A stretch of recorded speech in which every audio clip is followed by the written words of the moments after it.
Welcome to Ghost in the Valley podcast. I'm your host, Al Cooley. Today I have Hector Suco. Hector is the host of the Life Teacher podcast. He is a motivational speaker and author. He takes his audience through the healing journey through the power of writing and other strategies to help people live better lives. Hector has a few deep experiences he is going to also share with us. We'll be right back after these brief messages with Hector Suco.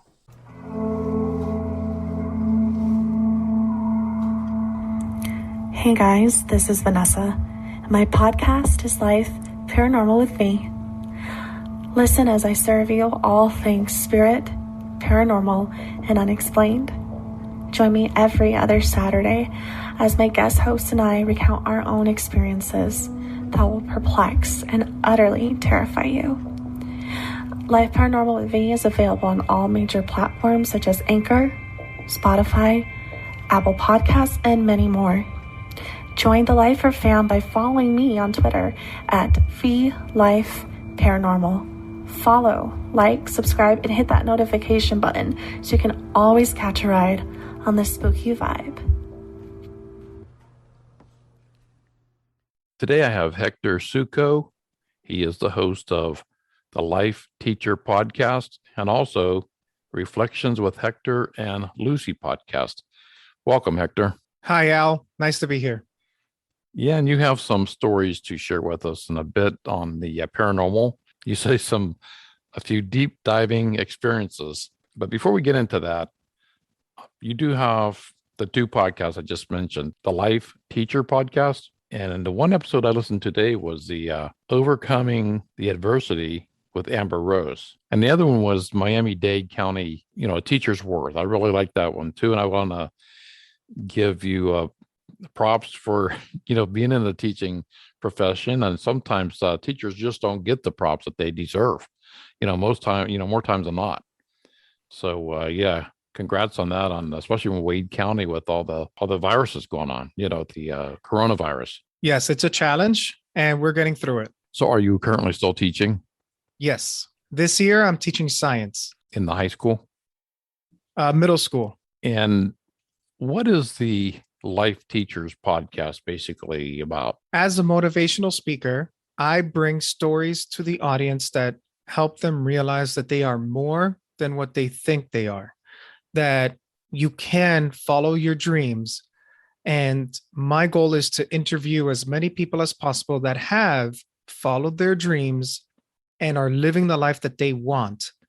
Sometimes those stories are heartbreaking, but through the trenches comes triumph.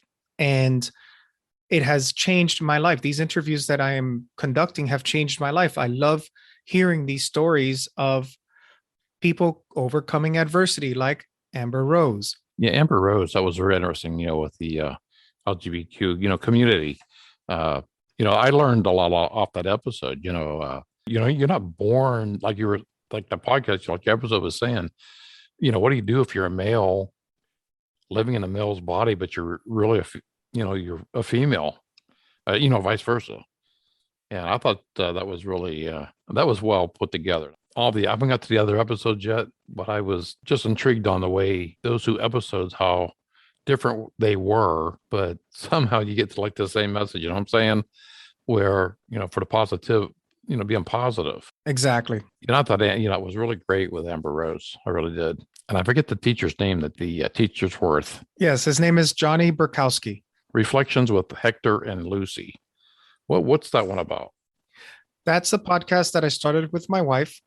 I decided to do two podcasts this year, never done them before. And that one is going off of my other book called Relationship Workbook, in which I do worksheets with my students in the classroom. And one day I said, you know what, why don't I make worksheets for adults to use in their life? And so I started to create worksheets. I started with life, but then I transitioned to relationships. And I did a worksheet for being single, dating, even friends with benefits, engagement, is marriage for you? And I compiled 35 worksheets from being single to even finding love after loss, and compiled them all into that book, the relationship workbook. Hit on the one for the board game. Now you're dating board game that you created. I don't know if that's up and running yet because you said you're waiting on Cuba to get on board. Yes, at the time of the recording here in Miami, Cuba was the number one news, especially with what was happening with the people over there. From what I understand at this point, people are still protesting, but it's not at the top of the news right now. It's Afghanistan. So you can somewhat tell when we're recording this episode. Since then, I have slowly been marketing it out. And if people are very interested in the board game, they can check it out themselves at nowyourdating.com. That's available for everybody, right? Yep, worldwide. You were talking about your books. I see you have 4 books released. Yes. So the first book I created is called Life Worksheets. So how I just said that I created worksheets for relationships. Before that, I did create worksheets about life, time management, stress, happiness, goals, even coping with loss and grief and depression. And I compiled all those and I created Life Worksheets. After Life Worksheets, somebody was looking at the Find Your Worth worksheet and they said, well, Hector, if I already know my worth, do I need to fill this out? And I said, no, you don't. So that got my brain thinking. If somebody fills out these worksheets and are content, what would they want after that? And the answer was happiness. People want to be happy in their lives. And so I started to do some research and I figured that a gratitude journal is one of the best ways to bring happiness into your life. Because if every day you write down 3 things that you are grateful for, in about a month, your brain connections are going to start looking at the world through gratitude instead of the way that you're looking at the world now. So I decided to create my own gratitude journal to sell to my audience as well. And then I have the relationship workbook. And then the 4th book is a quotes for the classroom for teachers who want to put a quote of the day up on their board. Is the recent one, the Ultimate Gratitude and Happiness Journal? Is that the latest? Yes. All of them are available on Amazon or all 4. Yes. And I will put all those links in the bottom of the podcast. And you also have quite a few online courses. I didn't mention them all because there's quite a few of them. Maybe you could touch on a few of them. Well, after my book, I figured since I'm a teacher as well, to create an online course. It was just natural. So for me, I'm very much a content creator. So creating a course after I wrote my books using my worksheets was just the natural thing to do next, is create a course based on stress, based on happiness.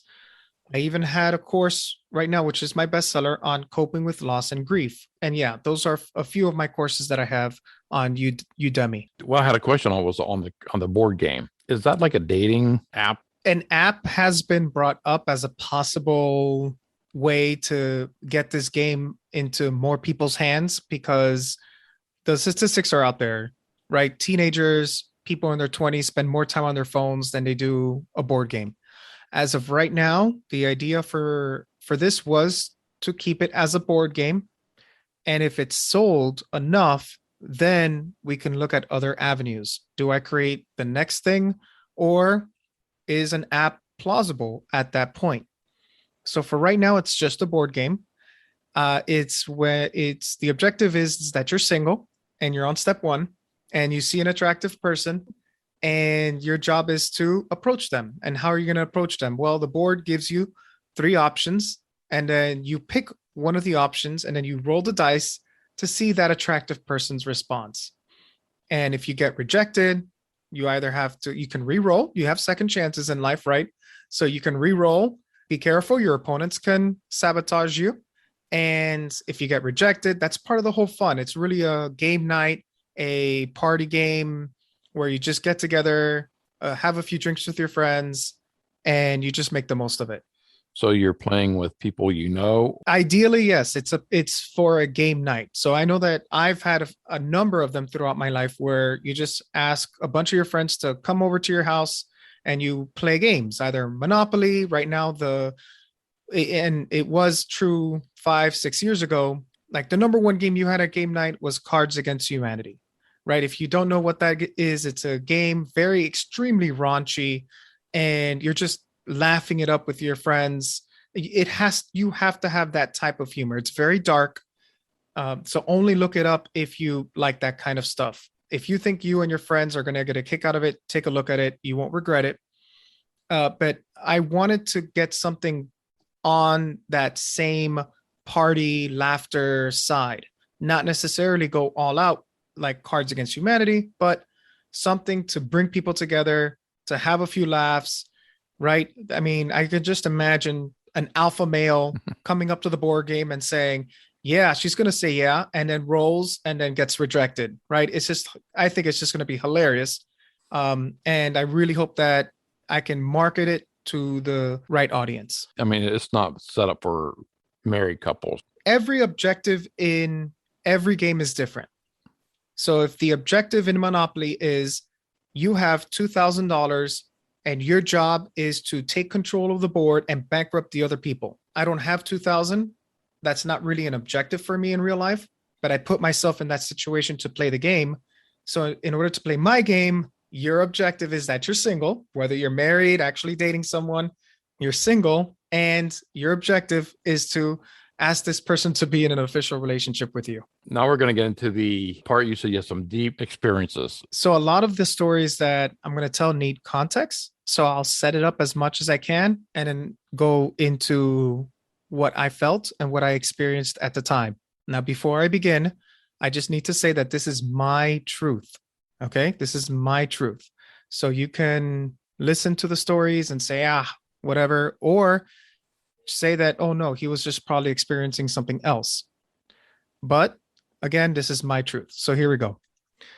When I was in high school, my grandparents lived very close to where I live. My mom was able to get my grandmother in the same neighborhood. And so when I was in high school, my bus would drop me off and I would walk into my neighborhood and I would have two choices. I would walk home, which is about 3 blocks, or I could hit a right turn and about 4 houses down would be my grandparents. Okay.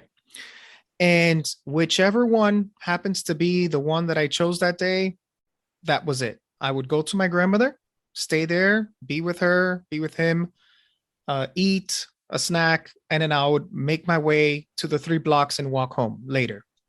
Or I would just, a lot of times, most of the time, like 60, 70%, I would just make it home. I would just go home. It was 2002, and I knew that my grandfather wasn't doing so well. Okay. Did I go over more often? I don't know. I can't recall. This was 19 years ago for me. And so that day came. It was Friday the 13th. It was December 13th, 2002. The day went on just like any other day for me. And I walked off the school bus. I walked over into my neighborhood and I stopped. I cannot tell you why I stopped, but I stopped. We live in Miami. Even though it's December, it's hot, and I was hot, but something told me to stop.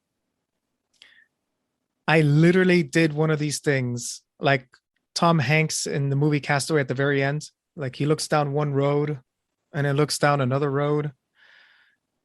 I looked at the road to go home. Mind you, this is Friday.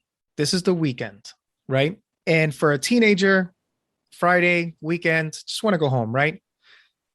I was standing there and I turned to my grandparents' house. And wouldn't you know it, I felt a strong pull or push to go to my grandparents' house.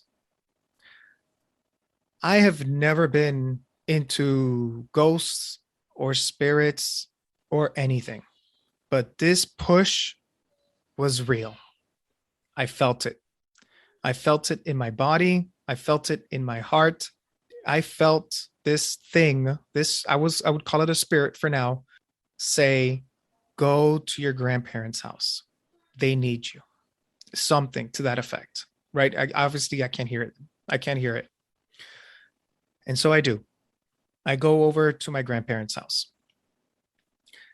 I walk in and my grandmother is distressed.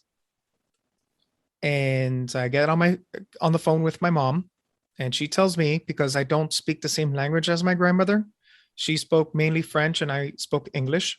And my mom tells me that my grandfather has been sleeping the entire day, that he has not woken up. I was concerned, and I walk over to him, and he was sleeping, normally sleeping. I actually did try to wake him up, and he just like, no, just no, please just leave me alone. And then I let him go. I stopped bothering him, and he went right back to sleep. He was just completely knocked out. But he was breathing. I was like, okay. So, like I always do, I always go and get a snack, and I go to the other room. I start watching TV. About 30 minutes later is when my grandmother was losing it again, asked me to come over, but this time it was serious. It was more serious than when I entered her house. So I went, I approached my grandfather, and he wasn't breathing. He wasn't breathing. I called 911. I told my mom, I told my uncle. My uncle is a police officer at the time, and he was on duty. And he put his lights and sirens, and he was the first one to make it to the house. That's actually on the side, because the ambulance got there first, and when they went to check his heart, nothing, no beating, no nothing. And then finally, the head paramedic said that he did pass away. And at least I was there for my grandmother. I look back at that moment, and it was surreal, but I'm also grateful that I got to be there for her. So that's my first story. You said something pushed you to go there, because sometimes you don't go there. Right. So yeah, something pushed you to get there. Something pushed you there. Were you taught as a child that ghosts didn't exist? I grew up with, I need to see it to believe it. So I had a challenging time growing up with every single person around me believing in God, when I was a little kid, and I was like, but I don't see him. I've never listened to him. And it was a little bit of a challenge. I'm pretty sure it's a challenge for everybody growing up. I don't know if it's ever just cut and dry. Okay, I believe, right? I think everybody needs to go through their own cycles of faith and come to believe in their own unique way. And I had mines. But no, I did not believe in ghosts. I had never seen one, heard anything. And so there, yeah. Okay, yeah. The reason I asked that, because you said something pushed you from behind, and Oh, well, if you're asking me about a spirit, now that's a different story. spirits are different. Yes, it's really a deep question. Right. So based on my experiences, I would say, without any scientific basis, as a teacher, as a science teacher, it's not easy for me to say, but I can only speak for my truth. Again, this has no scientific basis, but from my experiences, I do believe that there is something out there that when they want to be known, they'll make it known. And I would classify those as spirits, not necessarily as the stereotypical ghosts we know today. Okay, good answer. Well, what was your second story? Here in Miami, we have a very deep-rooted Cuban church. In Spanish, it's called La Ermita. And in English, I think on Google Maps, it's like Our Lady of Charity. And it's a church. And it's located next to the water. And it has a shrine. And I believe people attribute this shrine to the Virgin Mary. And Cuban people really hold it dear to their heart, including my mother-in-law. When my first child was born, my son, my wife said that, now this is my wife talking, my mom, my mother-in-law, would like to visit the church and pray for the baby. And I said, okay, that's fine. I've been to that church numerous times throughout my life. This was just something that my mother-in-law wanted, and I was going to grant her wish. So we get into the car from the hospital, and we're driving to the church, and we get down and we go into the church. Now there's mass going on. So it's not like we can go and sit in the steeple. We wanted some quiet time to pray. And so, how most churches are, there is a quiet place in the back of the church that you can go to and pray on your own. And so that's exactly what we did. We went to that extra room in the back of this church. When I entered that room, I felt something really, really strong. And now this is 13 years after my grandparents' episode. So in 13 years, I had not felt anything other than, nothing. And so I was like, that moment really brought me back to that time I was standing at the corner. And I was like, what's going on? And technically, I've never been to that side of the church before. It was a place I knew existed because I had been to the church before and I had seen the place before. I've always known about that room. So I walk in and a strong presence was there, very strong. And I go in and I close my eyes. It was almost as if they were trying to have a conversation with me. How are you? How have you been? It's good to see you. And I'm just there like, and they were giving me these messages. And I said, oh no, this is not going to happen right now. And so I said, who are you? Like in my head, praying, who are you? No answer. Yeah. No answer. And, I just felt more of a strong presence. And then we left. We took our baby home, and you would think that that's the end of the story, but it's not. It's not. This was 2000. Yeah, this is February 2015 is when that happened. Now, at the school that I worked at, I was teaching 7th grade science. I had a student who was facing cancer. Every year, I felt like I had lucked out, that I wouldn't have a student facing this horrible disease in my class. And this school year, I was transferred, by the way, I was transferred to this school. And the principal placed me in that position. And she was in one of my classes. She would always, not always, but most of the time, she would be going to the clinic or resting at the counselor's office because she felt bad. And so throughout the summer, she was in the hospital. That summer of 15, she was in the hospital. I even went to go visit her in the hospital. And I felt as if I was losing hope. And then I decided, you know what?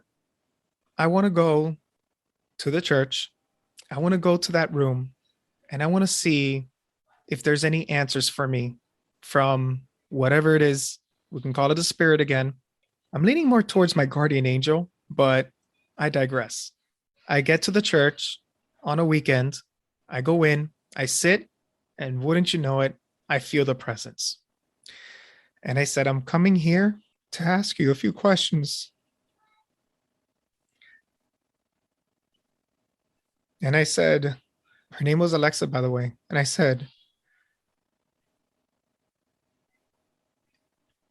is Alexa going to be okay? And I felt a yes, she is. And I said,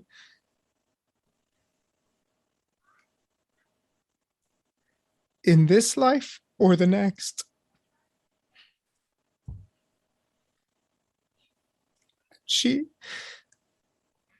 I got no response.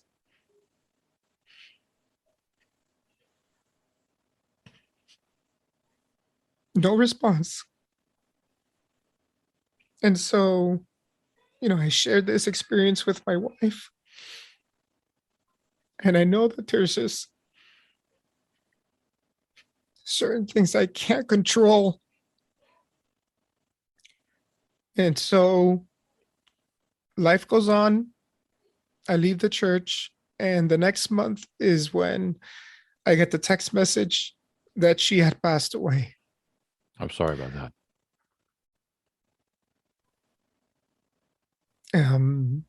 Yeah, it was tough. It was tough. But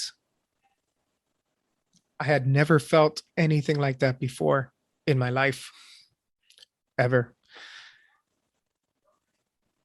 You ready for the next Well, one? I'm sorry about, I'm really sorry about hearing that. No, it's Wow. fine. It's fine. I'm sorry. But what you happen in your personal life leads you to how do you help others through what the pain you went through? And I appreciate you sharing that. I really do. I'm sorry about the what happened. Things happen for a reason. I don't believe in coincidences. I really don't. I believe everything happens for a reason. And I think that happened, and there's good outcomes from that. You may not, I don't know if you see that or not, but I do believe that there there was a positive outcome after a tragedy. Uh, of your sharing certain things, either be through your uh, online classes or your books or your podcast that you can put positive, you just Act, your positive yeah. message out there. With Alexa's mom's permission, I actually used my experience in the Coping with Loss and Grief online course. And that experience helped me with writing the worksheet, because what I did after Alexa's passing to help me cope was, what if Alexa was here with me right now? I thought to myself, what would I say to her? And so I took a piece of paper and I wrote down what I would say to her. But then my mind went into reverse, or I thought of another scenario. What would Alexa say to me? And that was eye opening. Mm. That was a game changer. And so, my advice for anyone that is going through a loss and that is grieving, try this out. Take a sheet of paper, take a pen or a pencil, pretend that your lost loved one is in the room with you right now, and write down what they would say to you at this moment in your life. I believe it to be very therapeutic, and you might write answers that you didn't think you would write, and it would be very interesting for you to do that. And this is one of the long-lasting legacies that I know Alexa would be proud of me for. Yeah, and I encourage my listeners and your listeners to do that, challenge, and contact Hector or myself and let us know that it helped you. I mean, I'm sure it will. I really do. You had said you had another story. Yes, I have two more. It's a couple of years later. I'll start with the song. There is a song called "See You Again," and it was performed by Charlie Puth. When Paul Walker passed away, Wiz Khalifa collaborated with Charlie Puth, and they created that song again. A lot of people probably don't know is that Charlie Puth had written an entire song and even performed it in a studio without Wiz Khalifa. Wiz Khalifa came on and they attributed that song to Paul Walker's passing. I found the original Charlie Puth song, and I found it to be very beautiful. I found it to be helpful for anybody grieving, because he talks about, I'll see you again. Why did you have to go so soon? And you left me when I needed you the most. It has some very beautiful lyrics, and it's not to take away from the Wiz Khalifa version. For me personally, that version I really enjoy listening to, and so I added it to my music playlist, my 1,000 songs. And there was a moment in my life that I liked listening to my music on shuffle. Right? Shuffle, shuffle, shuffle, shuffle. All I did was I listened to music on shuffle. Okay. At my job, there was a boy who I heard whose dad was hospitalized after visiting a foreign country. He had contracted a deadly disease, and now he was back in the United States, but he was hospitalized. And from what I heard from the other teachers that knew more about the situation, the dad wasn't doing so good. And so later I found out that the dad did pass away, and that the child was still, I think one day he was absent or whatever, and then he came back to school. Sometime after this, I started putting my songs on shuffle, and that song came up, Charlie Puth. And I was like, okay, another day goes by. I put on my music on shuffle, and about the fourth song, next, Charlie Puth song. Another day, another 2 days go by, Charlie Puth. This happens about 7 times. Now, I get it. You know, you have your random shuffle of songs, but I had 1,000 songs on that playlist on total, right? For that song to pop up again and again and again and again. And I'm just like, okay, let me pause. Let me see what's going on. Because as far as I know at this time, no one from my family had recently passed away. So I asked myself, okay, who has passed away? Who do I know that has passed away? Click. My student's father recently passed away. That was the moment. That was the moment. It was as strong as my other times. Please approach my child and let him know that I love him. Please tell him, or please make sure that he's okay for me. And I was just like, wow, just wow. Mm-hmm. This is unbelievable to me that throughout my life, this has been happening to me. This is crazy. So I'm at school. I take this child outside and I said, are you okay? Your dad loved you very much, you know? And he looked at me and goes, okay, like he understood where I was coming from. Mm-hmm. And so even though it was kind of quick, that's my third story.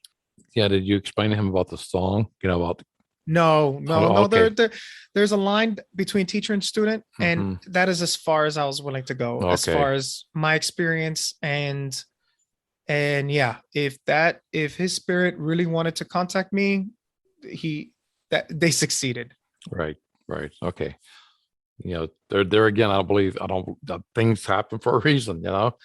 Right. And, there you go with the song, you know, like you said, 1,000 playlists, you know, and that song pops up and the student's dad died. Yeah, there's a reason. Definitely. And my last story, do I go ahead and start? Mm-hmm. And so my grandmother would eventually have passed away. She passed away in 2016. For my mom to cope, she had this idea that she would tattoo an image or her name on herself. I think it was her wrist that she wanted to do it. My grandmother's very old school and had her morals, and really instilled into my mom that tattoos were no good. From my dad's side, his parents instilled in him that tattoos were no good. So when my mom and dad got together and had me and my sister, they instilled in us that tattoos were no good. Yeah. And to this day, I still don't have one. I'm not knocking anybody that has one. My wife decided to get one. I'm perfectly fine with it. And so my mom actually asked me, you know, I want to get a tattoo of your grandmother's name on my wrist, but I would like your blessing. And I said, you're an adult, Mom, you could do whatever you want, but if you want my blessing, I have to think about it a little bit. And she goes, okay, take your time. And so I'm driving, and I approach a red light, and the car in front of me says Inkaholic. It's a tattoo place. I'm driving another day. I approach a red light, the car in front of me, different car, Inkaholic bumper sticker. Another day, again, Inkaholic bumper sticker. And I was just like, what's going on? It happens a few more times, I kid you not. I approach a red light and I see a car with an Inkaholic bumper sticker. And I just came to the conclusion that this has to be my grandmother. This has to be my grandmother reaching out to me and telling me, don't let your mom do this. I disagree. She does not have my blessing, like my grandmother would tell me. do not give her your blessing to get this tattoo. And so I went to my mom and I said, Mom, I don't think that, and her name was Didi. We called her Didi. I don't think Didi would like it very much if you got this tattoo. And because of that, I cannot give you my blessing. And she goes, okay. And she ultimately decided not to get this tattoo. Now, again, I told her every single time we have this conversation, you are an adult, you can do what you want. That was in 2016.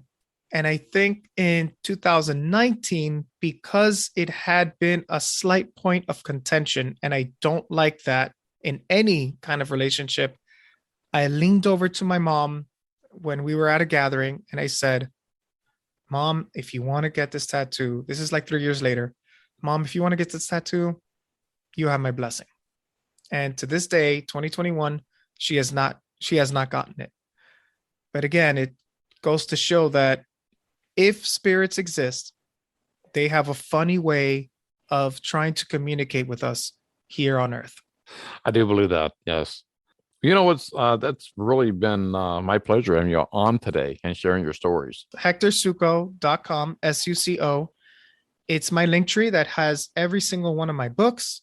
You can subscribe to my email list. You can look at all of my online courses, follow me on all of my social media channels, and look at the board game. It is released.